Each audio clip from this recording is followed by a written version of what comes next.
जय श्री राम। लंकापति रावण, जिसने शिव तांडव स्तोत्र की रचना की, जो चारों वेदों का ज्ञाता था और जिसने स्वयं देवताओं को अपने बंधन में रखा, लेकिन इतना ज्ञानी, इतना शक्तिशाली होने के बाद भी रावण से वो कौन सी भयंकर भूलें हुईं जिसने उसका सर्वनाश कर दिया।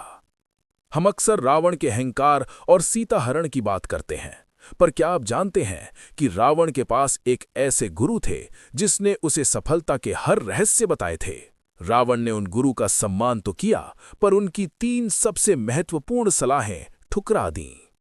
आज हम जानेंगे कौन थे रावण का असली गुरु और वो कौन सी 3 बातें थीं जिन्हें ये मान वही लेता शुक्राचार्य तो हैं जो शायद दानवों रावण और आज असुरों के अमर। महान गुरु माने जाते हैं। वो संजीवनी विद्या के ज्ञाता थे, यानी वो विद्या जिससे मरे हुए को भी जिंदा किया जा सकता है।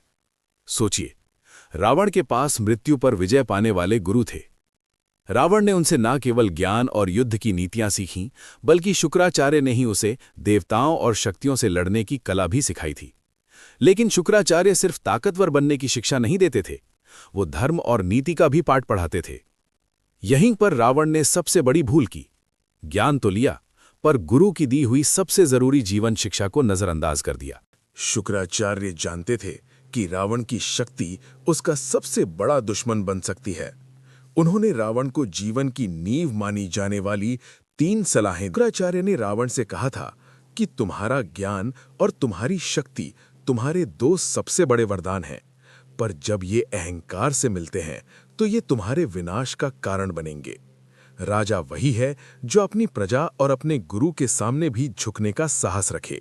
रावण ने क्या किया? रावण ने इस सलाह को पूरी तरह ठुकरा दिया। उसने न केवल अपने छोटे भाई विभीषण की सलाह को अपमानित किया, बल्कि शिव को भी प्रसन्न करने के बाद इतना घमंड किया कि कैलाश पर्वत ही उठा लिया। उसका अहंकार ही उसका अंत बना। 2. पराई स्त्री का सम्मान करना। धर्म है कि वो अपने राज्य की हर स्त्री को तथा अपनी माता के समान समझे। जो व्यक्ति पराई स्त्री के सम्मान को ठेस पहुंचाता है, उसका पतन निश्चित है, भले ही उसके पास स्वर्ग की शक्तियां क्यों ना हो। रावण ने क्या किया? रावण ने इस दूसरी सलाह को सीधे चुनौती दी। सीता हरण उसका सबसे बड़ा पाप था। उसने गुरु की दी हुई नैतिक मर्यादा को लांघा और अपने पूरे कुल के विनाश का बीज बो दिया। 3. अपने नीतिवान मंत्रियों का साथ कभी न छोड़ना। नहीं करता।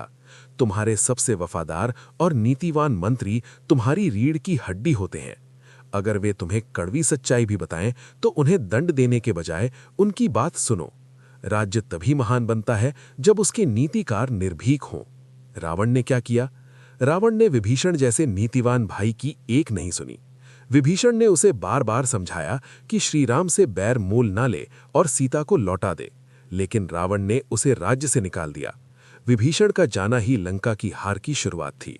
निष्कर्ष और जीवन में सीख। रावण का गुरु हमें एक बहुत बड़ी सीख देता है।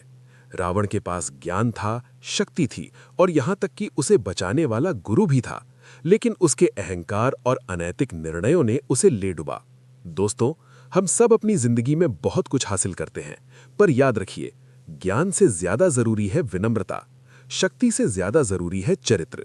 अगर आप रावण के अंत से बचना चाहते हैं तो इन 3 शिक्षाओं को आज ही अपने जीवन में उतार लें।